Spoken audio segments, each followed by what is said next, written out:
Assalamualaikum warahmatullahi wabarakatuh. Apa kabar kalian semua? Semoga kalian dalam keadaan sehat. Teman-teman, kita masuk ke tema 3 dengan muatan pelajaran bahasa Indonesia. Dengan tema peduli terhadap makhluk hidup. Tujuan pembelajaran kalian apa? Agar kalian mampu menggali informasi dari seorang tokoh melalui wawancara. Lalu agar kalian mampu membuat laporan hasil wawancara menggunakan kosakata baku dan kalimat efektif dalam bentuk teks tulisan. Nah, di sini ada pengertian wawancara. Apa sih ya wawancara itu? Wawancara kegiatan tanya jawab antara pewawancara dan narasumber yang dilakukan untuk memperoleh informasi secara rinci tentang suatu hal atau peristiwa. Wawancara adalah orang yang melakukan wawancara dengan menyebutkan pertanyaan-pertanyaan yang berkaitan dengan suatu peristiwa. Narasumber adalah orang yang diwawancarai dan memberikan informasi sesuai dengan peristiwa yang terjadi. Sebelum melakukan wawancara, yaitu kalian harus menentukan topik wawancara. Topik wawancara ditentukan berdasarkan hal atau peristiwa yang ingin kamu ketahui. Topik wawancara bertujuan untuk memfokuskan pertanyaan yang akan diajukan. Lalu buatlah daftar pertanyaan yang akan kamu ajukan saat wawancara. Lalu tentukan narasumber yang akan diwawancarai. Saat melakukan wawancara yang pertama, mulailah pembicaraan dengan sapaan yang ramah dan perkenalan diri. Yang kedua, ajukanlah pertanyaan dengan jelas dan menggunakan bahasa yang santun. Yang ketiga, catatlah jawaban yang dijelaskan oleh narasumber. Nomor 4, akhirilah wawancara dengan kesan yang baik dan menyenangkan. Hal yang perlu diperhatikan saat wawancara. Yang pertama, pertanyaan yang diajukan sebaiknya memakai kalimat yang efektif dan mudah dipahami. Yang kedua, penampilan dan sikap saat melakukan wawancara harus santun. Yang ketiga, tidak mencela narasumber saat memberikan penjelasan. Cara membuat pertanyaan wawancara seperti apa? Pertanyaan yang diajukan saat wawancara bertujuan untuk apa? Menggali informasi secara rinci tentang suatu hal atau peristiwa. Wawancara pertanyaan dibuat seperti pertanyaan pada umumnya, yaitu kalimat tanya. Nah, di sini kita perhatikan yuk. Untuk menjawab soal-soal, wawancara merupakan proses tanya jawab dengan dua orang. Orang yang mengajukan pertanyaan atau yang mewawancarai disebut wawancara. Narasumber merupakan pihak yang memberikan informasi. Hal yang harus diperhatikan dalam menyusun laporan wawancara adalah kaidah penyusunan laporan hasil wawancara. Sebelum melakukan wawancara, hal yang perlu dilakukan adalah membuat daftar pertanyaan, menentukan topik wawancara, dan membuat janji dengan calon narasumber. Kegiatan membaca dan mendengarkan untuk mendapatkan informasi. Laporan wawancara memiliki format latar belakang, maksud dan tujuan, topik, waktu dan tempat, laporan hasil wawancara, dan kesimpulan. Pertanyaan yang baik harus membuat apa? Unsur adik Simba.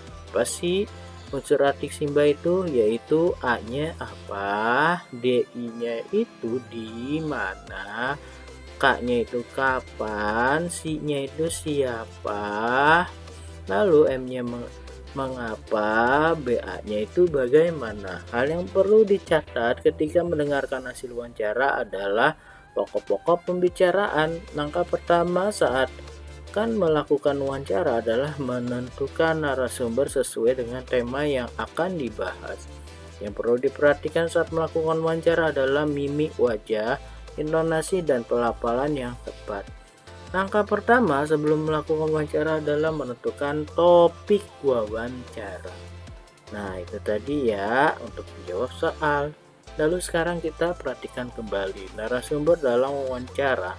Narasumber bertugas memberikan informasi yang dibutuhkan pewawancara dengan menjawab pertanyaan. Sebelum melakukan wawancara, kita harus menentukan apa? Narasumber yang tepat. Nah, narasumber yang kita wawancari sebaiknya memenuhi syarat berikut. Yang pertama, memiliki pengetahuan di bidang tertentu. Yang kedua, memiliki keahlian tertentu. Yang ketiga, mengalami atau terlibat dalam peristiwa. Sikap wawancara yang baik yang pertama memperkenalkan diri, yang kedua meminta kesediaan seseorang, yang ketiga menepati janji wawancara, yang keempat melayani narasumber dengan baik, yang kelima berbicara menggunakan bahasa yang santun, yang enam mengajukan pertanyaan dengan jelas, yang ketujuh tidak mencela atau memotong penjelasan, yang kedelapan mengucapkan terima kasih setelah wawancara. Daftar pertanyaan wawancara. Pertanyaan diajukan kepada wawancara sesuai dengan topik. Kata tanya yang dapat digunakan membuat pertanyaan yaitu apa, berapa, di mana, kapan, mengapa, bagaimana. Saat wawancara sebaiknya jangan mengajukan lebih dari satu pertanyaan. Mengajukan pertanyaan tersebut harus dilakukan secara bergantian. Contoh, pertanyaan secara bergantian. Mengapa penyu-penyu itu harus dilepas di laut? Lalu apa yang terjadi jika penyu-penyu itu tidak dilepas ke laut? Itu contohnya. Nah, pengelompokan pewawancara, pertanyaan wawancara sebaiknya dikelompokkan dari pertanyaan umum hingga pertanyaan khusus. Pengelompokan pertanyaan wawancara bertujuan agar narasumber mudah diarahkan untuk memberikan penjelasan secara rinci. Hal lain yang perlu diperhatikan saat mengajukan pertanyaan wawancara adalah menggunakan bahasa yang santun. Ingat ya, kesantunan bahasa dapat ditunjukkan dengan cara tidak menyinggung lawan bicara. Sebagai pewawancara sebaiknya bersikap tidak membela pihak manapun. Nah, laporan wawancara, kita mengajukan berbagai pertanyaan untuk apa? Menggali informasi penting dari narasumber saat wawancara. Suatu informasi yang kita dapat sebaiknya jangan cuma kita ingat, melainkan kita catat dalam bentuk laporan hasil wawancara. Laporan hasil wawancara bertujuan untuk apa? Memudahkan orang lain membaca dan mengetahui informasi penting yang telah kita peroleh. Nah, daftar pertanyaan dan laporan wawancara. Menyusun daftar pertanyaan wawancara dilakukan sebelum melakukan wawancara. Daftar pertanyaan yang ditanyakan diurutkan hal yang umum dan hal yang khusus. Pertanyaan kepada narasumber diajukan secara berurutan, dimulai dari tahap pembuka, inti, dan penutup. Contoh daftar pertanyaan, topiknya apa? Budidaya kerang mutiara. Narasumbernya siapa? Yaitu peternak kerang mutiara. Daftar pertanyaannya yang pertama, sudah berapa lama Bapak membudidayakan kerang mutiara? Apa saja yang diperhatikan saat melakukan budidaya kerang mutiara? Bagaimana proses untuk memanen kerang mutiara? Laporan topik wawancara sebaiknya membuat bagian yang berikut. Topik wawancara, yang kedua narasumber, yang ketiga pewawancara, yang keempat waktu dan tempat wawancara, yang kelima hasil wawancara, keenam kesimpulan. Kesimpulan hasil wawancara. Kesimpulan hasil wawancara merupakan keseluruhan isi wawancara yang telah kamu lakukan.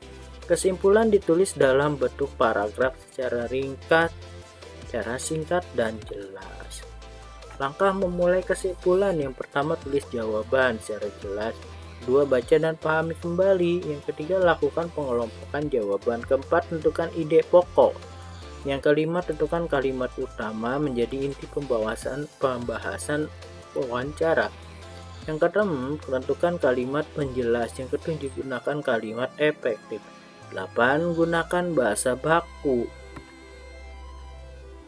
Hasil wawancara sebaiknya dipastikan kebenarannya. Hal yang dilakukan memberikan tanggapan yaitu, yang pertama, membaca hasil wawancara secara utuh. Yang kedua, perhatikan hal yang dalam wawancara. Ketentuan pertanyaan, kelengkapan jawaban, kesesuaian jawaban. Gunakan bahasa yang santun ya. Contohnya, menurut saya pertanyaan tentang jumlah anggota komunitas peternak kambing Etawa tidak perlu ditanyakan karena tidak sesuai topik wawancara, yaitu budidaya kambing Etawa.